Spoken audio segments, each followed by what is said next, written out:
அனைவருக்கும் வணக்கம் நண்பர்களே. இன்னைக்கு நம்முடைய வீடியோவில் எதை பற்றி பார்க்க போகிறோன்னா, இழந்ததை திருப்ப கொடுக்கக்கூடிய கருப்பசாமி தாங்க.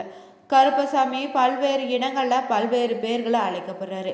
கருப்பசாமி வழிபாட்டினுடைய சிறப்புகள் என்னென்ன, ஆடி அமாவாசை பூஜையின் போது கருப்பசாமி திடீரென காட்சியளித்த இடம் எது என்னன்னு தெரிஞ்சுக்கலாம். இந்த வீடியோ உங்களுக்கு பயனுள்ளதாக இருக்கும். இது போன்ற சுவாரஸ்யமான பதிவுகளுக்கு மறக்காமல் நம்ம சேனலுடைய பெல் பட்டனை கிளிக் பண்ணி சேனலை சப்ஸ்கிரைப் பண்ணிக்கோங்க. லைக் பண்ணுங்கள், ஷேர் பண்ணுங்கள். மேலும் நீங்கள் சேனலை பார்க்குறீங்க புதியவராக இருந்தீங்கன்னா சேனலுடைய பெல் பட்டனை கிளிக் பண்ணி சேனலை சப்ஸ்கிரைப் பண்ணிக்கோங்க. மேலும் உங்களுக்கு ஜோதிட ரீதியான சந்தேகம் இருந்துச்சுன்னா ஜோதிடத்தில் ஒரு தெளிவான பதிவையும் பரிகாரத்தையும் பெற்றுக்கொள்ள வீடியோவில் டிஸ்கிரிப்ஷனில் கொடுத்துருக்க நம்பருக்கு நீங்கள் மறக்காமல் கால் பண்ணி தெரிஞ்சுக்கோங்க. வாங்க நண்பர்களே, வீடியோக்குள்ளே போகலாம். கருப்பசாமினாவே ஒரு கிராம காவல் தெய்வம் தாங்க. இவரை கருப்பசாமின்னு தான் கருப்புன்னு அழைக்கிறோம். குடிக்கொண்டிருக்கக்கூடிய இடத்திற்கு ஏற்றவாறு இவர் பல பெயர்களில் அழைத்து வரங்க. பொதுவாகவே பெண் தெய்வங்களுடைய காவல் தெய்வமாக இருக்கக்கூடியவர் தான் இந்த கருப்பசாமி. கருப்பசாமி அமர்ந்த இடங்களுக்கேற்ப பல பெயர்களை இவரை வழிபட்டு வரும். சங்கிலி கருப்பன், கருப்பண்ணசாமி, குல கருப்பனே, 18 படியான், வேட்டை கருப்பன், சின்ன கருப்பசாமி, பெரிய கருப்பசாமின்னு, மீனமலை கருப்பசாமி பல பெயர்களில் கருப்பசாமியை வழிபட்டு வரும். சாமிக்கு பொதுவாகவே பார்த்தீங்கன்னா பொய் சுத்தமாகவே பிடிக்காத அவர் தர்மத்திற்கு மட்டுமே துணை நிற்கக்கூடியவராக இருக்கிறாரு. தனது பக்தர்களுக்கு ஒரு சோதனைனா காற்றை விட வேகமாக வந்து பிரச்சனைகளை தீர்த்து வைக்கக்கூடியவர் தாங்க இந்த கருப்பசாமி. கருப்பசாமியை வழிபடுவவங்க தீமைகள், சாபங்கள்னு, சூனியம், போட்டி, பொறாமைகளிலிருந்து காப்பாற்றப்படுவாராம். நல்ல ஆரோக்கியத்தோடைய செல்வத்தை வழங்கக்கூடியவர் தாங்க இந்த கருப்பசாமி. தர்மத்தின் நியாயத்தை கருப்பசாமியிடம் நிச்சயமாக நீங்கள் பெற முடியுங்க. மேலும் பார்த்தீங்கன்னா இவரை நீங்கள் தொடர்ந்து வழிபட்டு வருவதன் மூலம் இழந்த திரும்ப பெற்றிடுவீங்க. ஒரு பொருள் காணாமல் போயிடுச்சுன்னா இவரை வழிபாடு செய்து வந்தாலே திரும்ப கிடைத்திடுங்க. அதே போல நீங்கள் பிறரிடம் பணம் கொடுத்து ஏமாந்து இருந்தாலுமே, யாராவது சொத்தை அபகரித்து இருந்தாலும் இவரிடம் நீங்கள் வணங்குவதன் மூலம் அவரது அருளால் அது தானாகவே கையில் வந்து கிடைத்திடுங்க. நீங்கள் யாராவது ஏமாற்றப்பட்டு பொருளை இழந்தீங்கன்னா திரும்ப கிடைக்க கருப்பசாமியை இந்த வழிபாட்டை தொடர்ந்து 48 நாட்கள் மேற்கொண்டு வந்தாலே உங்களுடைய நியாயமான கோரிக்கை பார்த்தீங்கன்னா உங்களுக்கு உண்டான உங்களை நாடுன்னு சொல்லுவாங்க. அது என்ன வழிபாடுன்னு தெரிஞ்சுக்கலாங்க. இந்த வழிபாட்டை நீங்கள் மேற்கொள்வதற்கு முன்னாடி உங்களுடைய ஞானதான்னு நீங்கள் முடிவு செய்துக்கோங்க. உங்கள் பக்கம் நேர்மையும் உண்மை இருந்துச்சுன்னா போதுங்க. உங்கள் கோரிக்கை நிச்சயிற்கு அருகில் இருக்கக்கூடிய கருப்பசாமி கோவில் இருந்துச்சுன்னா தினமும் அங்கே சரி நீங்கள் விளக்கேற்றி வழிபடுங்க. உங்கள் கோரிக்கைகளை நினைச்சு கொண்டு அதை நிறைவேற்றி தரும் நீங்கள் மனதார வேண்டிக்கோங்க. அருகில் ஆலயம் இல்லை, செல்ல இயலாத சூழ்நிலை இருந்தீங்களா, நீங்கள் வீட்டிலேயே கருப்பசாமியை மனதார நினைத்து ஒரு அகல் விளக்குல வழிபாட்டை செய்யலாம். நீங்கள் ஏற்றி வைத்த விளக்கை கருப்பசாமியாக எண்ணி உங்களுடைய வேண்டுதலை வையுங்க. கருப்பசாமிக்கு முந்திரி பருப்பு நெய்வேத்தியமாக வைச்சிடுங்க. கருப்பசாமிக்கு உகந்த நெய்வேத்தியம் இது மட்டும்தாங்க. இதோட முக்கடிகளும் நீங்கள் கருப்பசாமிக்கு நெய்வேத்தியமாக கூட வைக்கலாம். அப்படி இல்லைன்னா கூட வெறும் வாழைப்பழம் மட்டும் கூட வைத்து உங்களால் யார் ஏமாற்றினார்களோ அவர்களுடைய பெயரை சொல்லி ஒரே பொருளை இழந்து இருந்தீங்கன்னா அந்த பொருளின் பெயரை கூறி உங்களுக்கு இருக்கக்கூடிய கஷ்டத்தை கூறி கூட நீங்கள் முறையிட்டு அந்த பிரச்சனை தீர வேண்டுன்னு உங்களுக்கு நியாயம் கிடைக்க வேண்டுன்னு மனதார முறையிட்டு வழிபட்டுவாங்க. இந்த ஒரு மந்திரத்தை நீங்கள் தொடர்ந்து 108 முறை சொல்லணும். ஓம் கருப்பசாமியே நமக என்ற மந்திரத்தை சொல்லி வழிபடுங்க.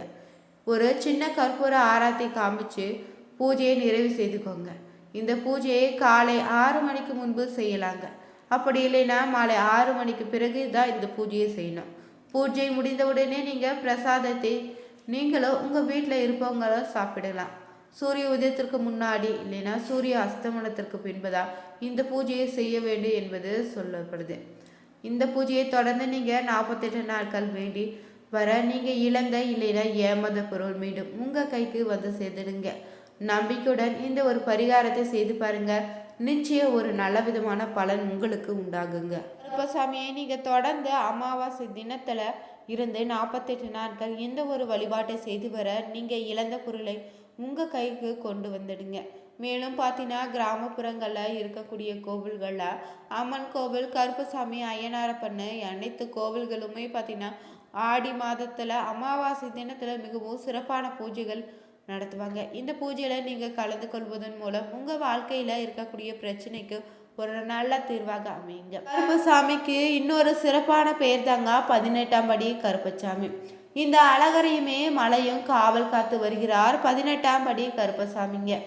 இவருக்கு உருவ இல்லையா, மூடப்பட்ட கதவு கூடமாய் ஊசப்பட்ட சந்தனன்னே கதவை அலங்கரிக்கக்கூடிய அழகிய மாலை தாங்க கம்பீரமாக காட்சி தருகிற கருப்பணசாமி. மிகப்பெரிய அருவாளும் ஒன்று அருகில் இருக்குங்க. இந்த கோவில் பார்த்தீங்கன்னா ரொம்பவே சிறப்பான கோவிலாக அமைஞ்சிருக்கு. அநியாயங்களை செய்பவங்களை தண்டிக்காம விடமாட்டாருன்னு இந்த பகுதி மக்களுக்கு கருப்பணசாமி மீது பயம் அதிகவே இருக்குதான். 18ஆம் படியான்னு பார்த்தீங்கன்னா பக்தர்களால் அன்போடு அழைக்கக்கூடிய கருப்பணசாமி வணங்கினீங்கன்னாவே நினைத்ததை நிறைவேறக்கூடிய நம்பிக்கை உங்களிடம் பிறக்கும். கோவில் நகைகளை பார்த்தீங்கன்னா காவல் தெய்வம் கருப்பசாமி தான் பாதுகாத்து வருது. இது பல காலமாக தொடர்ந்து வரக்கூடிய நம்பிக்கையாக இருக்குதுங்க. தினசரியும் பார்த்தீங்கன்னா அழகர்மலை கோவில் போடப்பட்டதுமே கதவின் சாவி பார்த்தீங்கன்னா 18ஆம் படி கருப்பசாமி முன்பு வச்சுட்டு செல்வாங்களா. மறுநாள் காலையில் பார்த்தீங்கன்னா கருப்பசாமியின் முன்னாடி உள்ள சாமியை பெற்று கோவில் கதவை திறக்கக்கூடிய சம்பிரதாயமும் இந்த கோவிலில் இன்றுமே பின்பற்றி வராங்களா. சித்திரை திருவிழாவிற்கு வைகை ஆற்றில் இறங்குவதற்காக தங்க பல்லாக்களை தான் மதுரைக்கு புறப்படும் போது அழகர் அணிந்துள்ள தங்க நகைகள் ஆபரணங்கள்னு எண்ணப்பட்டு அந்த பெட்டியில் 18ஆம் படி கருப்பணசாமி முன்பாக படித்து காட்டப்படுங்க.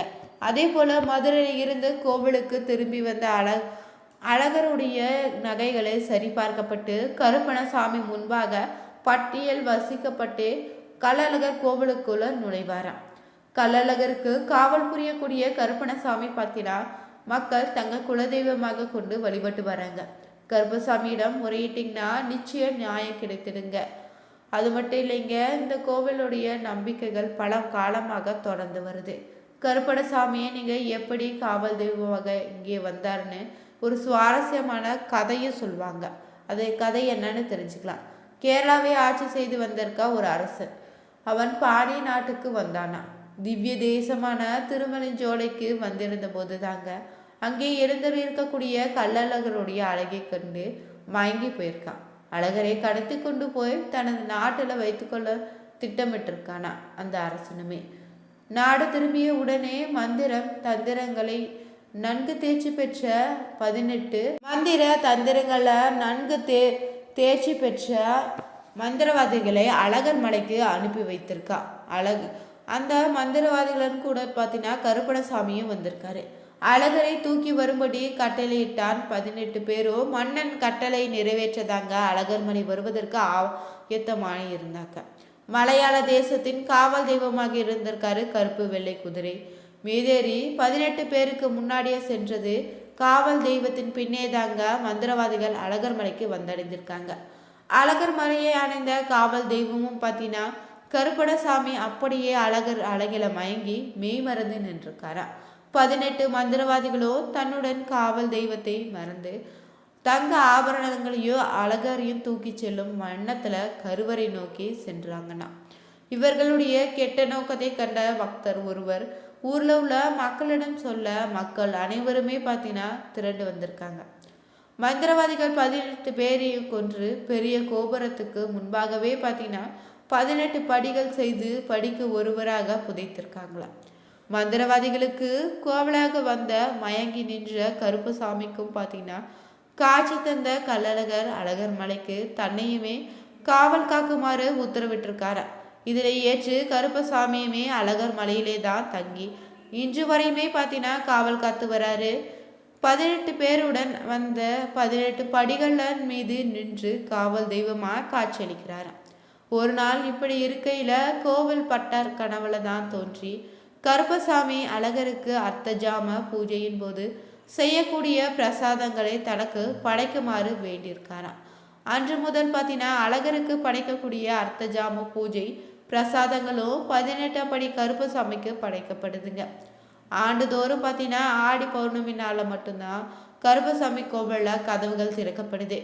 ஆடி பௌர்ணமியை முன் சனிக்கிழமையில 18ஆம் படி கருப்பசாமிக்கு கோவில் கதவுகளுக்கு சந்தனம் சாத்தும் நிகழ்ச்சி நடத்தப்படுது. இதையொட்டி கருப்பணசாமி கோவில்ல திருக்கதவுகள் மங்கள இசையுடன் தாங்க மாலை 6 மணிக்கு திறக்கப்படுது. இது உங்களுக்கு மிகவும் பயனுள்ளதாக இருக்கும். இந்த வீடியோ பிடிச்சிருந்தா லைக் பண்ணுங்க, ஷேர் பண்ணுங்க, கமெண்ட் பண்ணுங்க. மறக்காம நம்ம சேனலை சப்ஸ்கிரைப் பண்ணிக்கோங்க. அனைவருக்கும் நன்றி நண்பர்களே.